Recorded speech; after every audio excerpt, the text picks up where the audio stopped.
Assalamualaikum warahmatullahi wabarakatuh. Wilujeng enjing sadayana, selamat pagi semuanya. Kita hari ini pelajaran bahasa Sunda. Silakan buka di halaman 14 ya, tentang nyalin karangan. Perhatikan, Ibu akan bacakan. Nulis karangan kudu nitenan palanggeranana, nyaeta dimimiti nulis kalimah jeung nulis ngaran jalma kudu ngagunakeun aksara gede.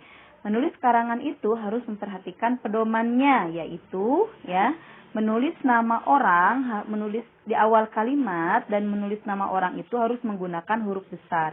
Sanggeusna kalimah parele kudu dipungkas ku tanda titik. Ya. Setelah kalimat selesai harus diakhiri dengan tanda titik.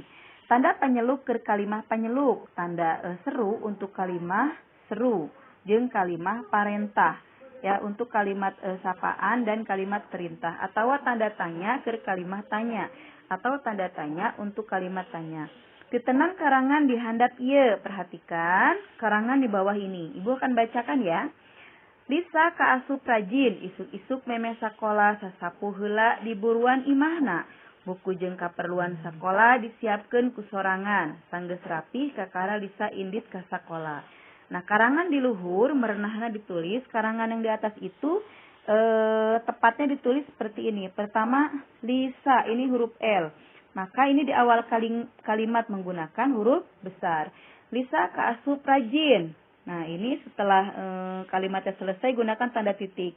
Isuk-isuk memeh sakola sasapu heula di buruan imahna. Gunakan juga tanda titik, ya.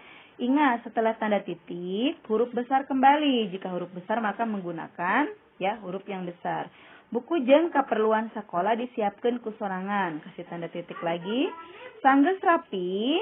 Nah, di sini kalimat parele ya, menggunakan yang menggunakan tanda koma.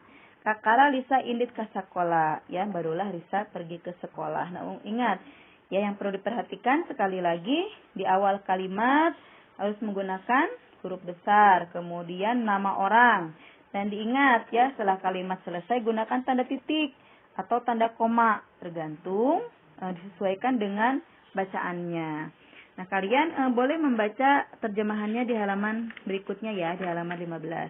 Sekarang kita mengerjakan tugasnya. Ya, semuanya diambil pensilnya. Ya, kita sama-sama mengerjakan tugasnya. Ibu bacakan dulu. Tono jeung Lina di sakolana kawilang pinter. Di imahna tara katinggalin diajar. Diajarna biasana babarengan jeung adina. Lamun aya pangajaran nu teu ngarti, Tono jeung Lina minta diajarkeun ka ibuna. Ya, sama-sama ditulis. Tono jeung Lina. T digunakan huruf besar, kenapa? Karena dia di awal kalimat dan dia juga nama orang. Ya, Tono jeung Lina. Ya, L-nya huruf besar.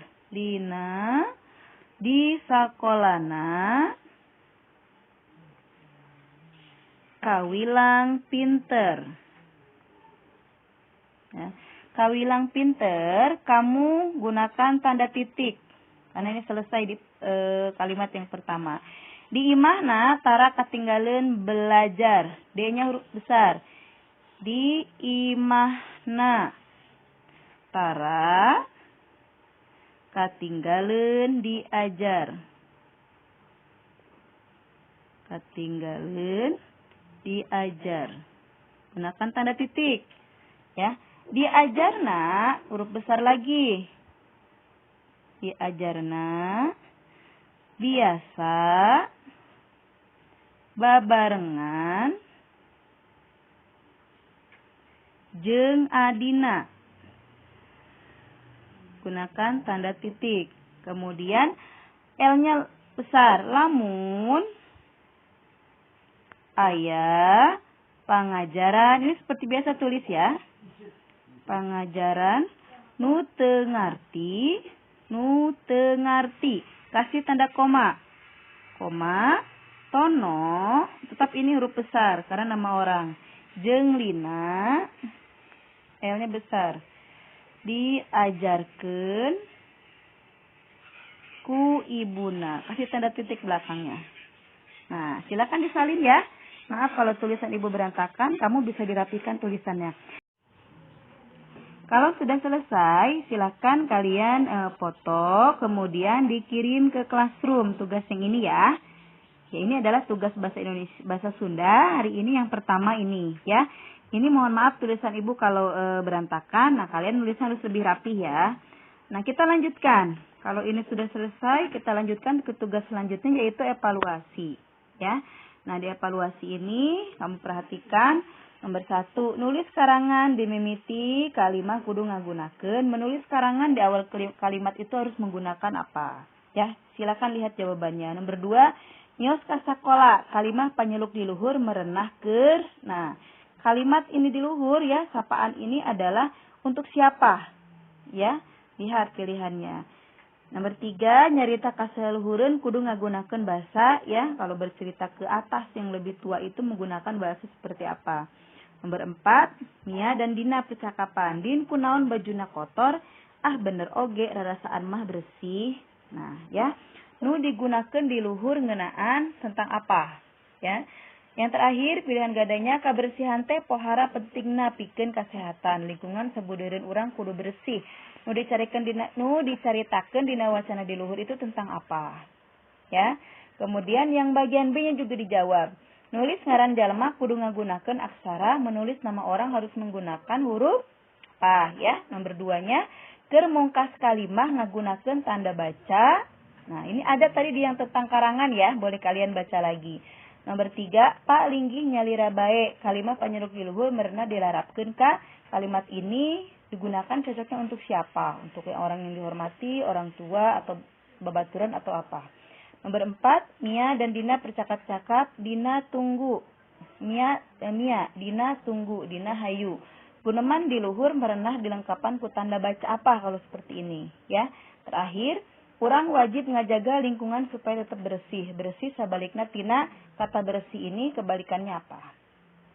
Nah, anak-anak, ini adalah tugas yang kedua. Setelah kalian selesai mengerjakan tugas yang pertama tadi, kalian kerjakan evaluasinya ya. Kalau sudah selesai, yang A dan B kemudian dipoto, kalian kirim ke classroom. Yang bagian C-nya tidak usah ya, yang bagian A dan B-nya aja. Nah, hatur nuhun, terima kasih anak-anak semuanya. Pembelajaran bahasa Sunda hari ini sudah selesai. Ingat ya, tugasnya ada 2. Tugasnya ada 2. Yang pertama tadi menyalin ya tentang karangan yang sudah Ibu bacakan dengan rapi. Kemudian yang kedua adalah mengisi evaluasi dengan catatan yang sudah tadi Ibu berikan. Terima kasih yang Ibu jelaskan ya. Wassalamualaikum warahmatullahi wabarakatuh.